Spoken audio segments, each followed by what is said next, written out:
So tonight's talk is going to be the second talk in a series I'm doing on the Apāmāṇa, or Limitless Attitudes.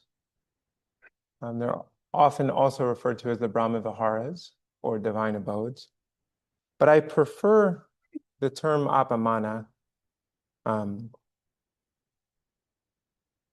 because limitless attitudes to me describes more concretely how they manifest for us in the here and now.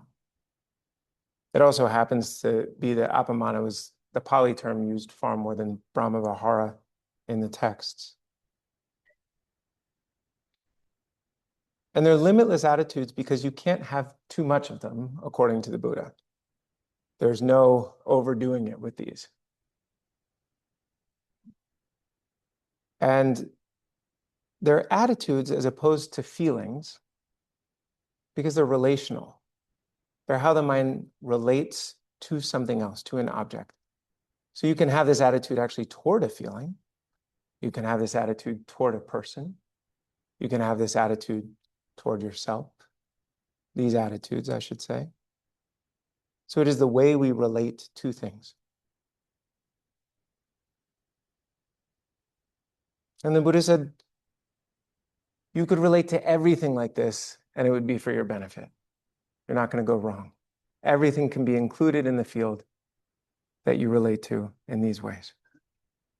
And the four Apāmāṇa are metta, or loving kindness, karuna, compassion, mudita, celebrating others, and upekkha, equanimity. And for those of us who've been in this tradition for a while, we've probably heard talks on these four. So one way I've been keeping things fresh is working backwards. So the last talk I gave was on upekkha, the last one, equanimity. And tonight we're going to look at mudita.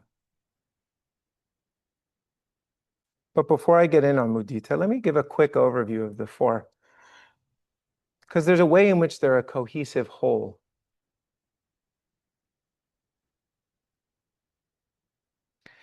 Metta, the first one, is a warm friendliness. It has a radiant quality to it.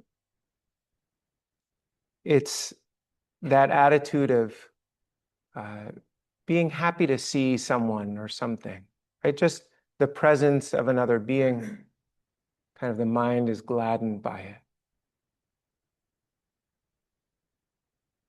Regardless of who they are, how they're doing, right? It's just nice to see you. It's that good morning feeling, right? Good morning. Right? At its really intense, it's that feeling of seeing an old friend who you haven't seen in a long time. You can be sort of overwhelmed by that feeling. That radiance bursts forth.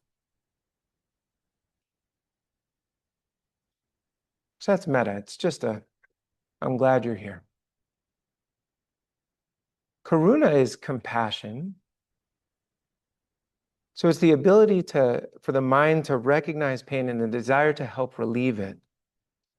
It's like almost as if pain is kind of a knot inside somebody. Karuna is that feeling of, I can make space for you to allow this to release. Right? It's holding somebody till they soften and cry. Right?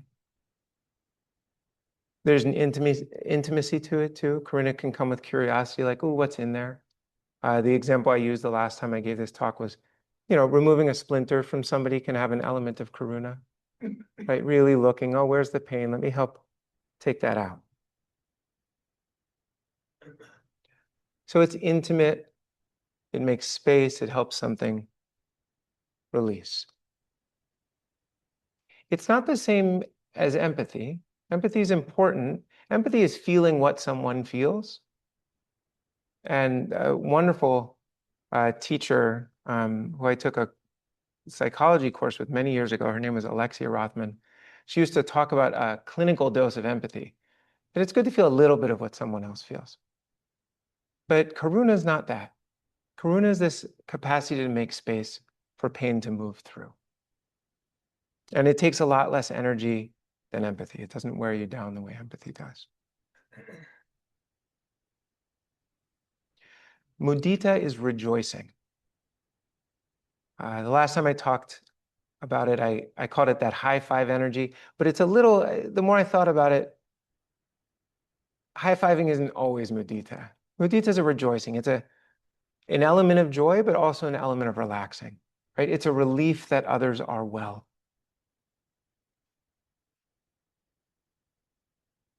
And I'll get more into it because it'll be the topic of tonight's talk, but let me name the last one, right? So if you follow so far, metta is radiant. Karuna allows you to sort of make space for pain. Mudita allows you to rejoice in good fortune, right? So there's kind of a going down, going up.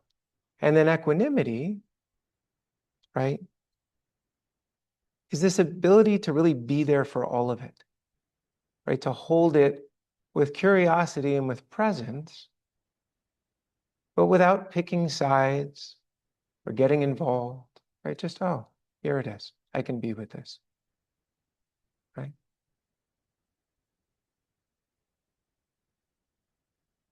And it can seem like, well, why would you need equanimity if you already have metta, right? Equanimity is like metta without the warmth, but not quite. There's something very powerful about the stillness of equanimity. And if you've been with someone who has that stillness, who's just there and receptive and present, you know that that has its own special quality. That feels good. Also nice when somebody's warm and brings you in. But they both have a value.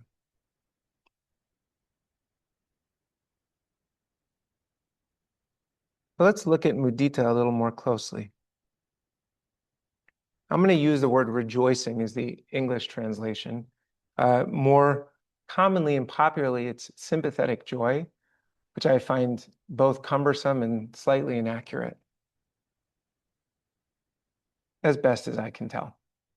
Other people might tell you I'm wrong. That's fine.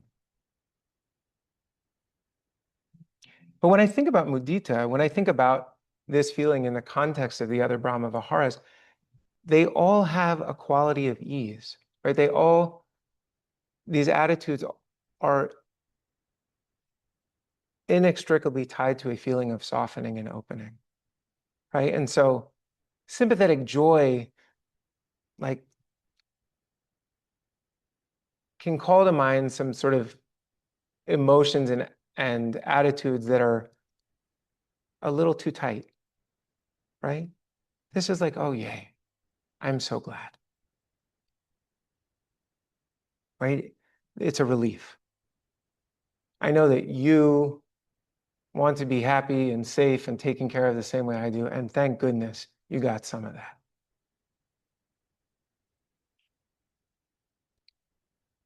A lot of my stories will be about kids because that's what I'm looking at all day, at least when I'm not at work. But one example of this feeling that came to mind is, you know, most of my kids have either just learned to swim or are learning to swim or about to learn to swim. And that, there's this period where they want to jump in the pool, but it's a little scary. So they're standing on the edge of the pool, kind of thinking about, is this safe? Is this okay? Can I do that? And they jump in the pool and you catch them. Or maybe if they're a little bigger, they jump off the diving board and they don't drown. And there's that feeling of like, you see it in them, relief. This is wonderful, right? I did this thing that felt scary and I'm okay. And in watching them, there can be oh, wow, like you did that and you're okay. And that feels very good. It's not the same as what can come right after, which is that desire to like pump a kid up, sell them on their own achievements, like, woohoo, you're awesome. That might be fine and warranted and even helpful in this situation, but we've already veered a little bit off of rejoicing, right? That's cheerleading, that's coaching. It's a giving of your energy to the situation. Mudita is just an attitude. Oh, I'm really happy that worked. I'm glad for you. And it can be easy to confuse the two.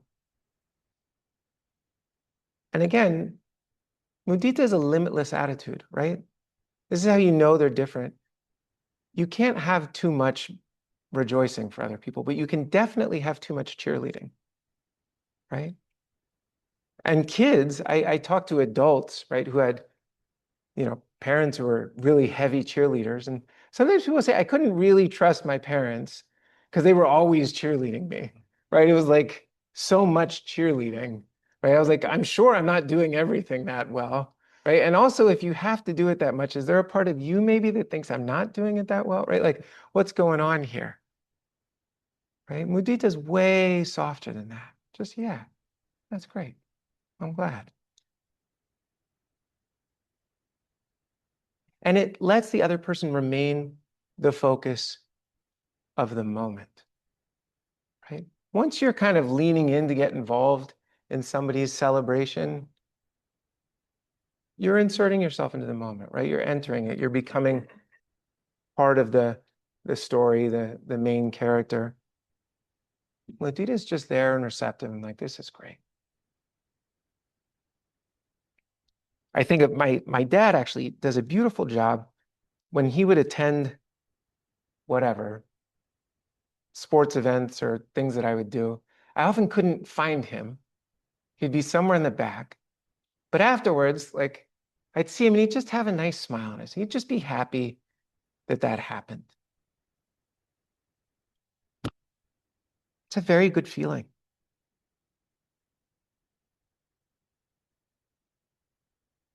Now, I think it can be easy to think of the Apāmāṇa and want to sort of cultivate them. And actually, the way the Buddhist teachings work is to really encourage people to cultivate them, to say phrases, to call them forward. But what you'll find if you try this is often what comes up are all of the reasons that it's not accessible or available to you. And so I'd like to skip the part where I tell you to just do this, have more metta, have more karuna, have more apāmāṇa, because I think that can get misinterpreted as where do I look to sort of draw this forward in myself? And what it actually invite all of us to do is flip it around and just say, what gets in the way of this? Like, let's just start with that. Because I think as you get to see the stuff that gets in the way of this, and it kind of dissolves a little in the light of awareness and understanding, then the Apāmāṇa just arrives naturally, right?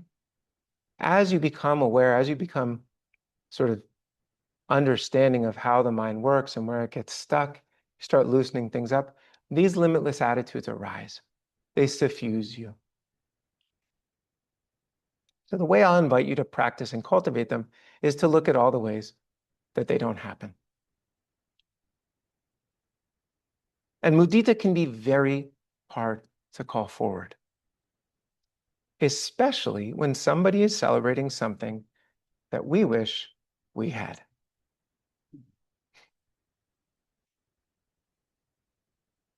One useful thing about noticing that you have no mudita is that you are learning about something you want, right? It is very easy for me to root for my kids when they are learning to ride a bicycle because I already know how to ride a bicycle, right? No big deal. Good for you, buddy. Isn't that a relief? But if I saw that some therapist published a best-selling book on Buddhist psychology, I'm not sure how much mudita I would feel. That line, right? It could have been me comes to mind. And it's this habit of imagining the happiness we might have felt if we were them, but which is currently denied to us. So it can also be this tale of like deprivation. All the reasons I didn't get that. Also known as jealousy. And these two are paired together so often in the Buddhist teachings that one is present when the other is not, and vice versa. If you got jealousy, you don't have mudita. If you have mudita, you don't have jealousy. But here's the fun part. It could have been me cuts both ways. If you can actually imagine what it might feel like to be that person, it could be me, to sense that experience for them, the mudita gets a little more accessible. You might imagine, well, if I had their parents and their DNA and their education and whatever other advantages they had, I might be the one standing there. And you can let yourself imagine what that would feel like, to have grown up like them, to have gotten those things, to have gotten to this point where you're signing copies of the book or making your first million or marrying the exact right person for you. Right? Oh, wouldn't that be nice? And in that moment of feeling it in yourself, really letting your imagination fill with the fulfillment of that desire in you, you are now experiencing some mudita. Right? Actually letting that jealousy point you to the thing you want and then imagining how nice it would feel to get it brings it back around. Now, if you were them, you'd also have their shortcomings and their losses and their pains. And so if you really dwell on it for a second, the thing that you actually want from them isn't their millions or their perfect spouse or partner or their best-selling book. What you want is their happiness. And if you manage to do what we just talked about doing, to imagine how nice it would feel, you have now taken it and cultivated some of it for yourself. You've actually invited that happiness into you, and you can rejoice along with them. Right? So this is the funny thing about mudita. What I really want is to feel happy. Right? And what's between me and being happy is this desire that I haven't fully let blossom in my mind. And if I just open up to it, oh yeah, it would feel really good to get that. Boom. The mudita can start to arise. And you can open your eyes and look at them and think that would feel nice. It kind of does.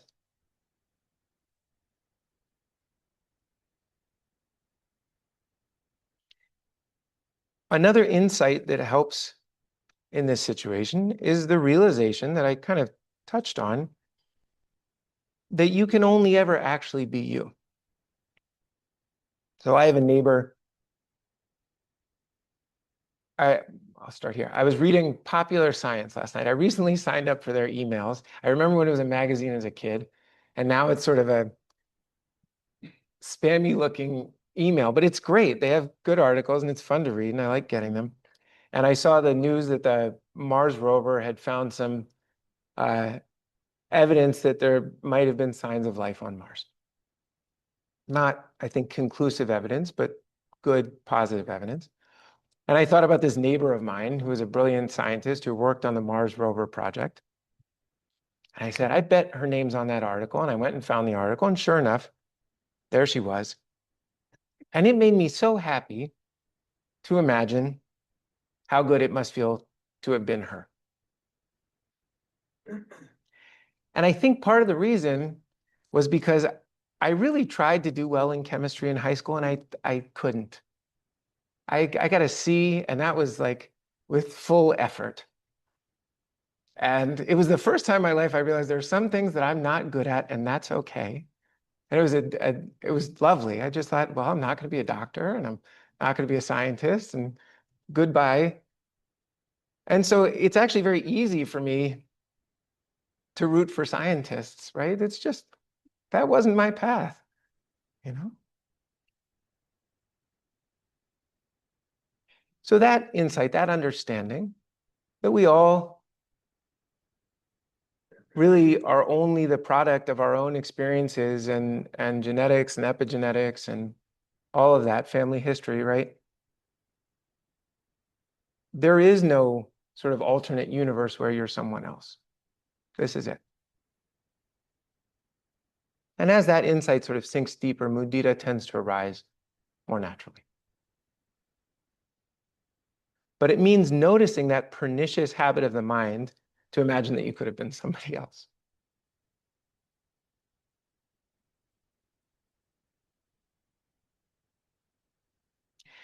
Another thing that makes mudita hard is the feeling of scarcity or competition. When you think that there isn't enough, that someone else's gain is your loss, there will not be much mudita. And I think we all have this in us, right? This is the fundamental theory of evolutionary biology, right? That we are in competition with other beings, probably most intensely with other human beings, for resources, limited resources. Some of the least mudita-like behavior that I witness in my day-to-day is between my children, right? You know, kids in neighboring tribes seem to be the places that draw forward these feelings of competition and scarcity most intensely, even when there is no scarcity, right? So one of my kids wanted to use the bathroom while the other ones were watching TV and demanded that they stop watching TV, right? And not do anything else fun while this child was in the bathroom. Because the feeling was any gain, any pleasure that they might have is going to come at my expense, right?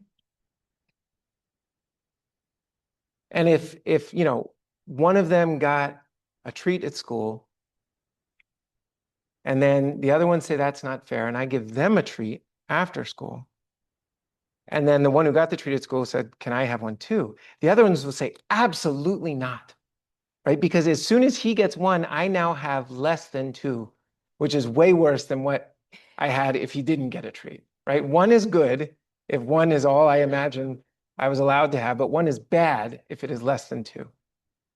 So we invent in the mind what should have been, we compare ourselves against it, and the mudita vanishes. And this must be hardwired, because I mean, they can't stop.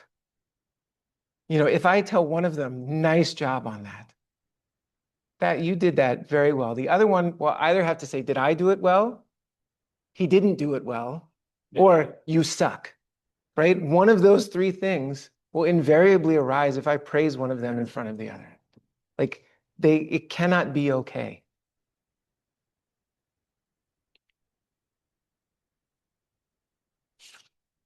Maybe this is a flaw in how I'm parenting. I try not to set these situations up as much as possible. But I don't think so, because if you watch our politics, it's the same thing. Right? There's this constant playing on fears that if one group of people gets more of something, it will come at the cost of another. If we do something for women, this will not be good for men, right? If we do something for people who do not have a lot of money, this will not be good for the people who do, right? If we do something for a racial group, it will be at the expense of other ones. Right? Constant. Sometimes it might be true, right? If you redirect taxes to one state, then it is true that like you are directing them away from another state. But in a lot of cases, it's not like that. There are things you can do that are just helpful for people, and they don't come at the expense of others.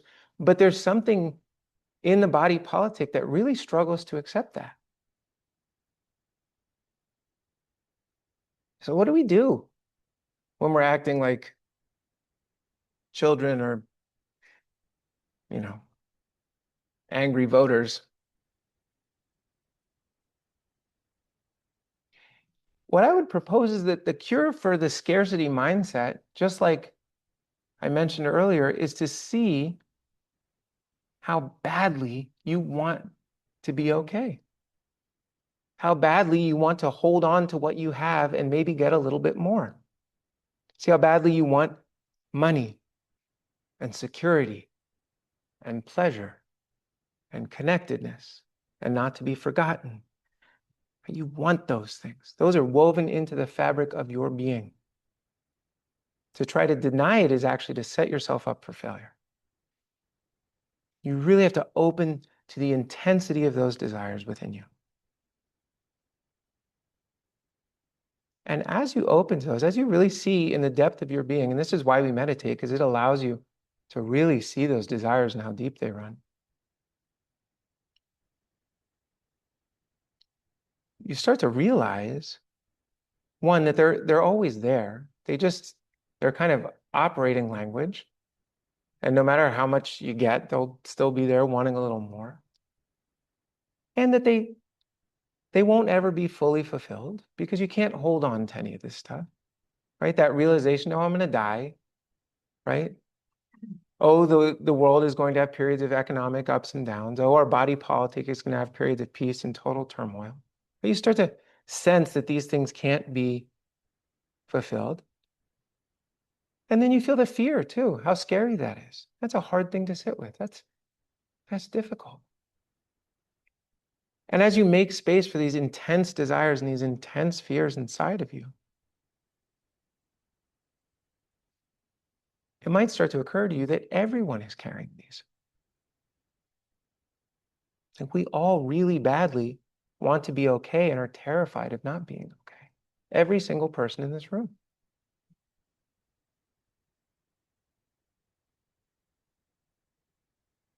And you realize how vulnerable you are and how vulnerable everybody else is.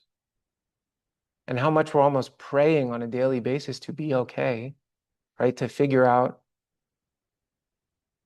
as the Serenity Prayer says, right? The courage to change the things we can, the serenity to accept the things we can change, and the wisdom to know the difference, right? We're all trying so hard to navigate life that way.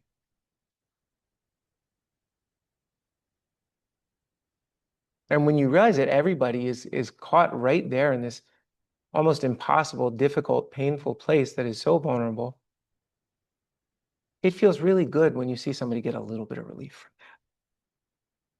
But first you have to go into the depth of that suffering within yourself to understand it, and then to be able to know that every single other person feels the same way.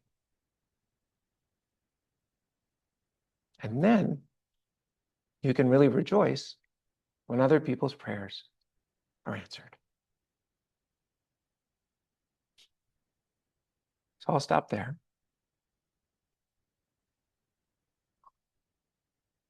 And happily take any questions.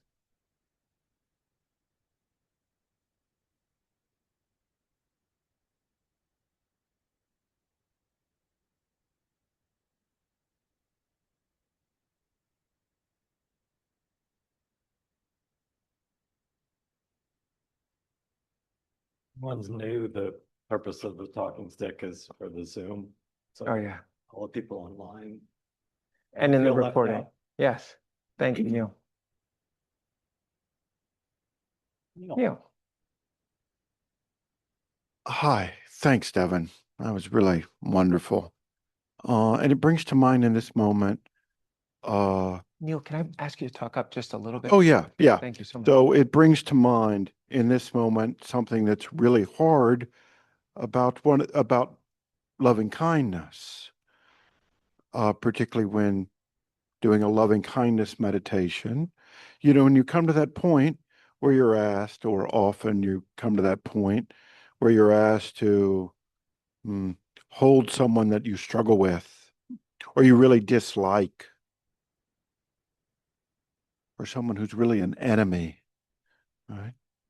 And these are times where lots of people might occur to come to mind, rush right to mind.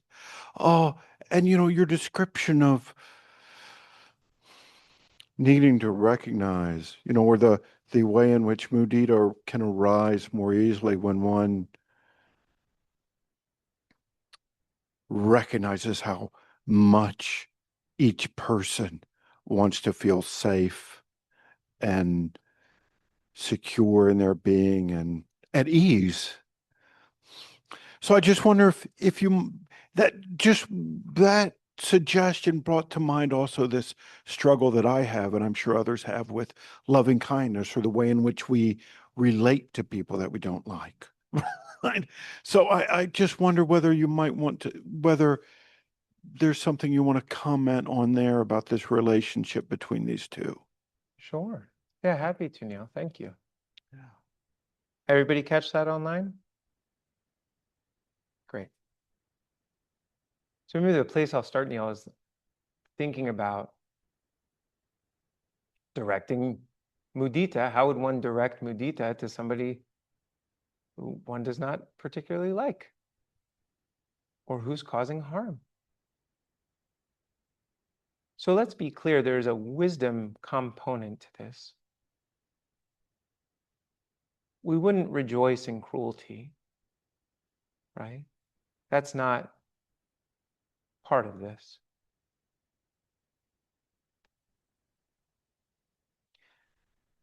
But you know, for the talk last week on equanimity, I had to pick a photo when I posted the talk online. I picked a photo of a bear eating a fish, because equanimity is interesting like that, right? Good for the bear, bad for the fish. And when you think about mudita,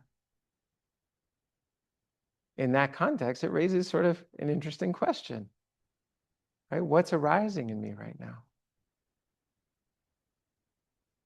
And I think the reason equanimity is last in this sequence is because, in a way, we need equanimity to actually hold even our own co-arising of both rejoicing and compassion, because this world is at once beautiful and bringing so much goodness into all of us, and also so unbelievably painful and difficult. And so there's a way in which none of these elements can really be there to completion without equanimity, right? You have to have that vast space.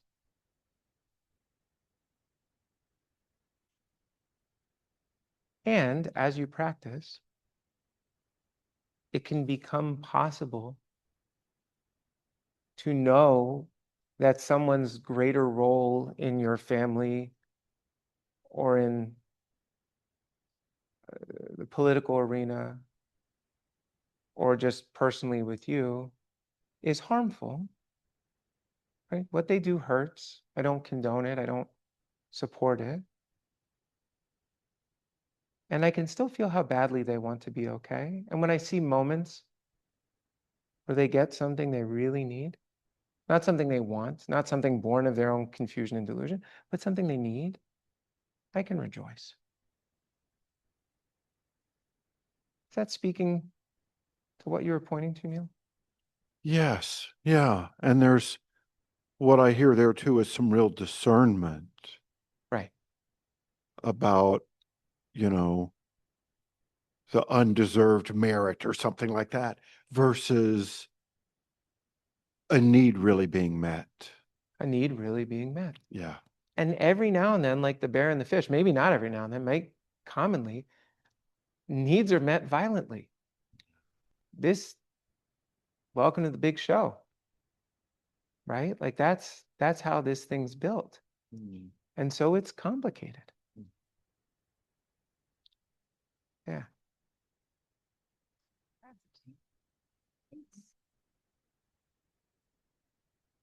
I'm curious you talked about the scarcity mindset as being sort of one of the far from mudita.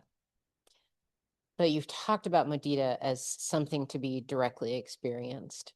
Is it something you can also foster in others? Because I think about how there are forces in the world trying to perpetuate this scarcity mindset, and that you are losing because somebody else is gaining, whether it's, jobs going overseas or whatever, but it's just this scarcity mindset that you're not getting enough and it's somebody else's fault.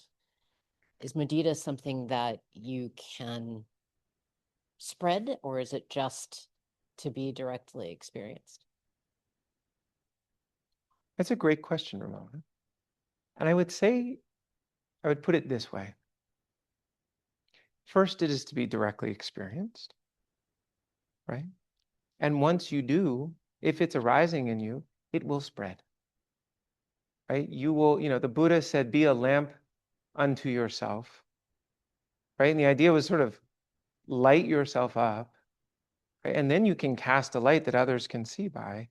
Or Tara Brach used to have this wonderful ritual that she would do on New Year's and sometimes other occasions, where she would light somebody's candle and then they would light somebody else's candle and then they would light somebody else's candle. But you have to have that arising within you. And then there's a way in which other people sense their own capacity to carry it within them. Does that speak to your question? Yeah. And it's nice when you're around somebody who has these qualities, you can feel it. And they don't have to tell you to do it or teach it to you. It just feels, you're like, oh, that feels better. This is a better way to live. Right? You are living in a limitless attitude, and I might want to join you there.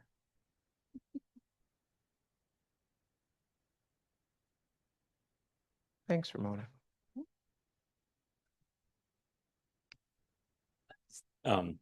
What you just said really, really resonates. And what it brings up in me is I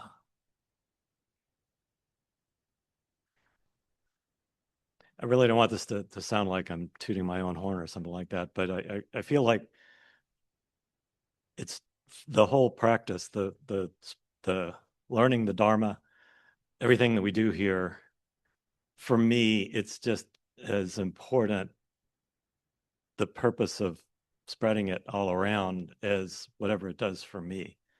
So like my wife would say that going away on a 2-week retreat or something like that, I come back, kinder, gentler person, and she likes that a lot. None of that has, in the 6-7 years has inspired her to want to try the same approach. But I feel like to whatever extent this works for me, that the people I'm in contact with are going to like, oh, there must be something to that stuff he does, because I saw the effect that it had. And, I want some of that. And for me, that's actually the juice, that's what I want for civilization more than what I just want myself to feel better. I want to make everybody else kinder and gentler by, I guess, being an example, being a model. So that's why I think I am inspired to want to be spreading the Dharma, like helping, with this class, or, telling people about a podcast that I heard or an app that I tried or something like that. Yeah, there's a way in which there's a wholesome intention there for other people to feel better. Am I getting that right? You want them to Yes, and we'd all be happier if other people were nicer. If we could make the people around us, kinder and gentler, that redounds to my benefit also.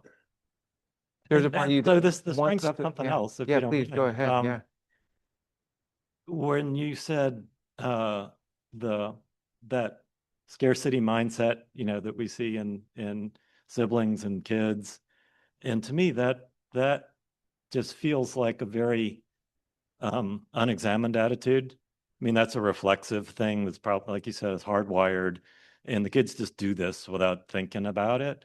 So as people mature a little bit more, if you learn mindfulness, you examine, oh, what was that feeling I just had about, I resented, that he had good fortune. And I don't know, I feel like one thing, I came to the Dharma because I had heard that it's good to learn to meditate and that will help with anxiety and depression. And one of the things that I learned sort of intellectually was wanting is suffering. So that reflex of, it's like, oh, he got the reward, I want a reward. That sitting with the desire is like, gee, I wish I had a reward. That's self-inflicted suffering. Right. And if you put the first thing you were talking about with the second thing, Yeah.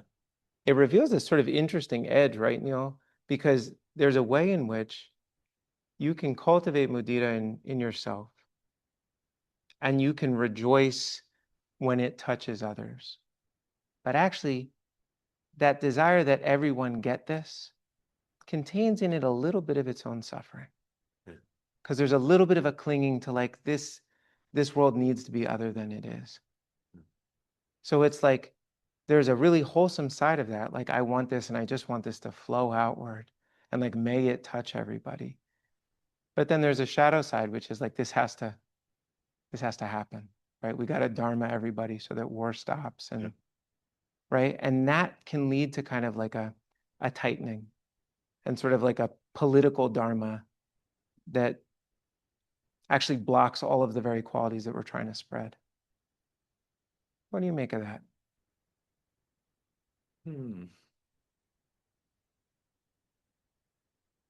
I guess that the part I struggle with, or maybe I find the most difficult to really feel like I've grasped it is upekkha, is the equanimity part. Well, because it's like the last time you taught here at River Road, and it was about to be the No King's Day protest. Right. It was like, okay, how do we be okay with all the stuff out there that's not okay? Right. Right. It's a deep and powerful question. Yeah. Yeah. Yeah.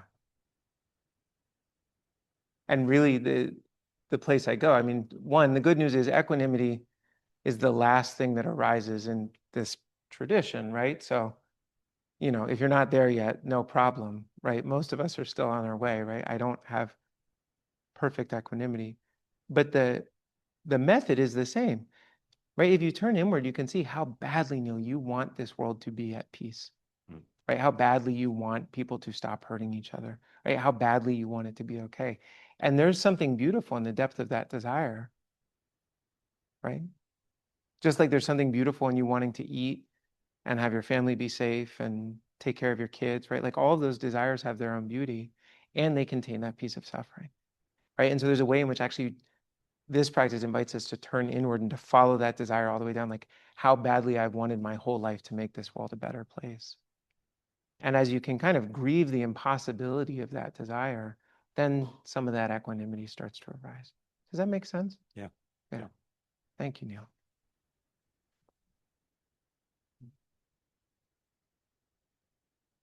Thanks, Devin. I was wondering if you could talk a little bit about the jealousy as well, because I can imagine, when we think of somebody else who has something that we desire, how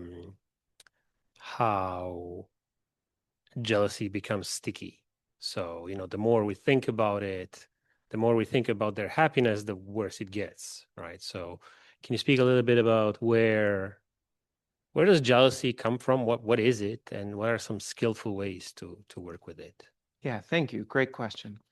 And the answer is very similar, which is jealousy is letting you know that there's something you want. Now, if you keep focusing on the something, the jealousy grows. If you keep looking at the person holding the blank or doing the thing, that monster will consume you. But if you look at how badly you want it, like there is a desire in me for that thing so badly, and you see that it's really about something happening inside of you. How badly I want that. I've wanted this for so long, right? And make space, hold that in awareness. Maybe you feel sad, right? That life has been this way and it hasn't gotten there, and there's some grief in there. Maybe there's some shame tied up in that. If only I had, right, done this, that, or the other, and there's some regret. But that inward turning and allowing all of those feelings and desires tied up in that to start to move through you, that's how you get out of it, right? So you kind of, whatever's happening out here is your indication that there's something in here that needs more attention and exploration. Does that make sense? Yeah, it does. It it just seems to me that sometimes the desire can become sticky, right? So like, Tara Brach talks about the trance of wanting, right? So even becoming aware of this strong desire, it's not necessarily the way out. Sometimes you need a little bit of space to hold it. And the two ways that we generally practice that here are meditation. So as the mind becomes more collected, it's less likely to be consumed by a desire and more able to hold a desire and look at it. So the collectedness and mindfulness, as they grow, build our capacity to kind of step out of it and look at it. And the other way we do that is with somebody else, right? Even there, like, talking with Neil, right?